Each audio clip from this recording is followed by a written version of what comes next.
это чувство гордости и чувство, что я просто до сих пор не могу поверить тому, что произошло. Я невероятно счастлив, и до сих пор, когда меня представляют как серебряный призер Олимпийских игр, я думаю, что я смогу. Не знаю, когда я смогу в это поверить, осознать. Я просто сейчас где-то на седьмом небе от счастья.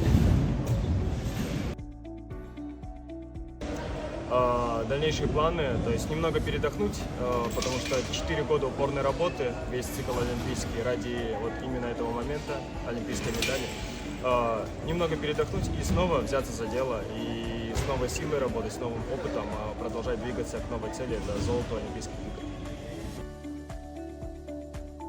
Именно по соревнованиям для меня стало удивление тем, что я был спокоен. То есть мне все говорили, что я буду очень сильно переживать, очень сильно нервничать, потому что Олимпийские игры – это совершенно другой уровень соревнований.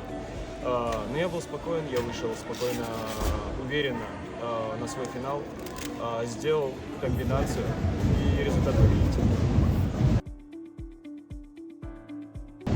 Во-первых, хочу сказать спасибо за поддержку. Это много, очень много для меня значит. За последнее время я столько получил слов благодарности, поддержки, поздравлений, что не передать словами.